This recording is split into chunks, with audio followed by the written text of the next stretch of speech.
هلو. دلوقتي احنا في وقت الظهيرة، يعني طبعا مفيش حد بيخرج في وقت زي ده، بس انا قررت ان انا اخرج لاني حسيت نفسي كسلان وملان جدا ورايا حاجات كتير جدا لازم تخلص. فقلت اجي اتمشى هنا في الطبيعة الخلابة دي وفي نفس الوقت يعني احضر الحاجات اللي ورايا واصور فلوج لليوم. وخصوصا ان انا امبارح كنت محتار جدا جدا، يعني ما بين فيديوهين عايز اصورهم، عايز اعمل فلوجز لان انا مفتقد الفلوجز جدا، وفي نفس الوقت في فيديو قراءات افضل كتب قريتها سنه 2024. فكنت محتار جدا. فالحيره دي نابعه من فكره ان انا بقالي 10 ايام ما عملتش فيديوز لشويه احداث كده حصلت الاسبوع اللي فات. فقلت ايه، خلاص احنا هنستقر على فيديو القراءات نقعد نحضر له في البيت. فلما قعدت احضر يعني وكده لقيت نفسي زهقان وملان جدا جدا. فقلت اجي بقى ايه نصور فلوج هنا في الغيط وفي نفس الوقت نحضر لفيديو القراءه، فنكون ايه ضربنا عصفورين بحجر يعني. فاحنا هنشوف مكان بقى ايه، هنشوف العشه الحلوه بتاعتنا اللي بنقعد فيها دي. هتقول لي طيب ليه بتصور بالشكل ده ولا ليه بتفلوج بالشكل ده؟ لان انا دراعي وجعني والله العظيم من كتر مسكه الكاميرا مع الجوريلا بود. ربنا يرزقنا بالعدسه ال 10 18 بقى، عشان ايه خلاص انا تعبت خلاص من العدسه دي. الله، منظرهم تحفه قوي.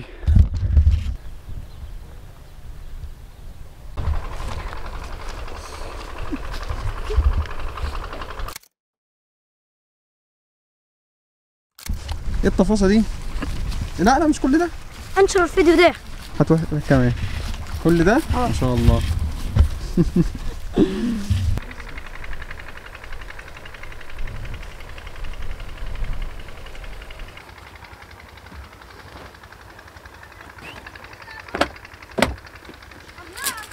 يقول لك هي اتقفلت. مين اللي قال لك ان هي اتقفلت؟ ده العالم يتغير في لحظه. يا جماعه انتوا متخيلين يعني ايه 2 اطفال ايتام قاعدين في مكان ليهم جدار لو وقع الكنز بتاعهم هيتكشف وثروتهم هتروح، ربنا يبعت نبي وولي، يبعت سيدنا موسى وسيدنا الخضر عشان يروحوا يقيموا الجدار وهم ما يعرفوش عشان كان ابوهما صالحا. انت عارف ان انت ممكن ربنا يرتب لك احداث ضخمه وانت لا تشعر اصلا. يعني احنا دايما حاصرين دماغنا في منطقه ضيقه جدا. سيدنا موسى ربنا برضو وعد ام موسى ان رادوه اليك، ده الوعد الاولاني، وجعلوه من المرسلين. طبعا الفلوج ده هيكون عشوائي وغير مرتب تماما تماما، وفي شويه افكار كده يعني ايه ملخبطه، بس ان شاء الله هحاول ان انا ايه ارتبها معاكم هنا قدام الكاميرا. الاسبوع اللي فات حصلت شويه احداث غير مخطط لها تماما، لخبطت لي كل الخطط بتاعتي الصراحه يعني، وضربتها عرض الحائط. انا كنت من بدايه السنه حاطط تارجت او حاطط هدف في 2025 ان انا احقق حاجه اسمها 90 دايز ستريك تشالنج، ان انا افضل 90 يوم متواصلين اخلص كل اهداف وتاسكات اليوم المطلوبه مني. والحمد لله انا كنت مكمل، يعني وصلت اكتر من 40 يوم لحد ما جت الاحداث بتاعت الاسبوع اللي فات ده ولخبطت لي كل الخطط، فيعني ضربت بيها عرض الحائط. فانا كنت بقى ايه بفكر اللي هو اقول ان خلاص كده التشالنج باظ وابتدي تاني من يوم واحد.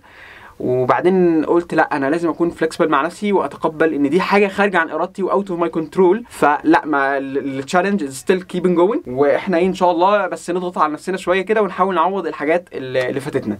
واول حاجه طبعا هنحاول ان احنا نعوض فيها هي مذاكره الاطفال. طبعا اتراكمت الاسبوع اللي فات، ولكن النهارده طبعا الجمعه اخر يوم في الاسبوع، فده اليوم الوحيد اللي اقدر اعوض فيه حاجات القراءه، الفيديوز اعوض فيه برضو اخلص السكريبت بتاع المسابقه. ومن بكره ان شاء الله تاني هنرجع للدراسه، فنقدر نعوض المذاكره اللي علينا. فانا كده النهارده ان شاء الله المفروض اخلص سكريبت الفيديو القراءه افضل كتب قريتها سنه 2024، وفي نفس الوقت اخلص جزء القراءه اللي عليا واخلص السكريبت. ايه بقى موضوع السكريبت؟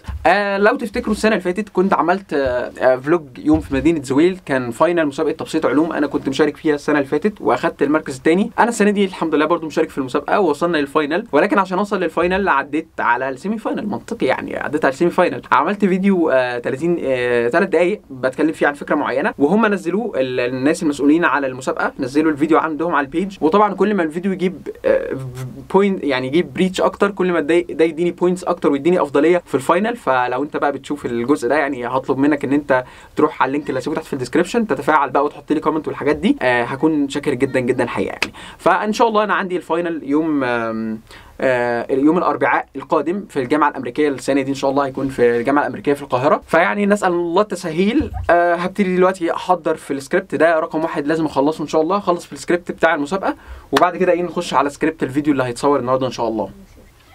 فول اخضر.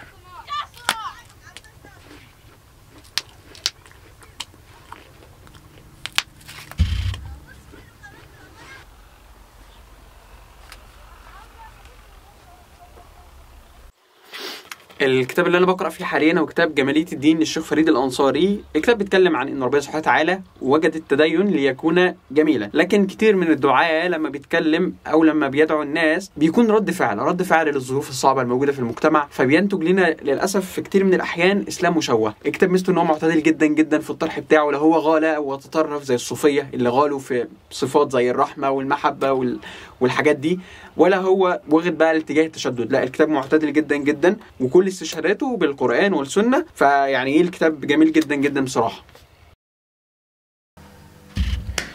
اوكي.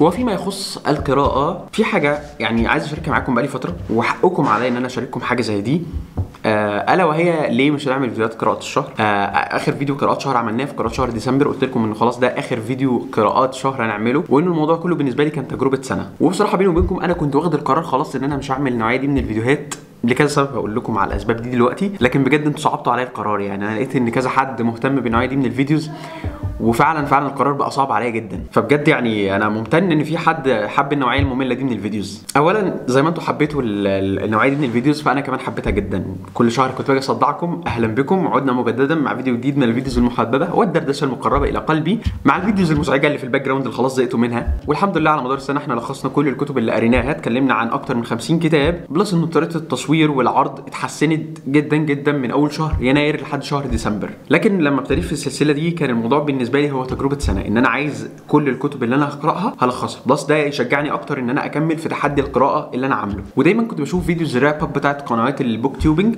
كنت بشوفها ملهمه جدا جدا بالنسبه لي، فانا كنت عايز اعمل نفس الحاجه، لان الموضوع كان بيحسسني ان في كده زي كوميونتي خاص بالقراءه، وفي حد اهو بيحب القراءه زي قاعد بيتكلم عنها وشغوف بيها، فده شيء حبيت ان انا اطبقه. لكن برضو انا حاسس ان انا ممكن اقدم حاجه فيها قيمه اكبر. يعني انتوا لو تلاحظوا انا مش بعمل تلخيص للكتب في فيديوهات قراءات الشهر، انا مش بعمل تلخيص للكتب، انا بتكلم عن نظريتي وتاملاتي بخصوص الكتب اللي انا قريتها، والكتاب لمس معايا ازاي، وهل انصح بالكتاب ده ولا لا. فبصراحه مش عارف هل بتستفيدوا من النوعيه دي من الفيديوز ولا لا، لكن بالنسبه لي انا استفدت منها كتير. لكن ستيل برضو انا حاسس ان انا ممكن اقدم حاجه افضل من ناحيه المونتاج والتصوير وكمان تلخيص الكتب. وخلاص يعني انا بيني وبينكم بعد حيره شديده جدا انا استقريت على حاجه، انه ان شاء الله في نهايه كل شهر هختار كتاب من الكتب اللي انا قريتها على مدار شهر، وهيكون افضل كتاب انا قريته، واعمل له ملخص تفصيلي سواء من التحضير والتصوير والمونتاج. ان شاء الله هيبقى فيديو افضل من فيديوهات قراءات الشهر المعتاده. وبالنسبه للناس بقى المهتمه تعرف ايه الكتب اللي قريناها على مدار الشهر، فاحنا ان شاء الله هنعمل فلوج قراءه.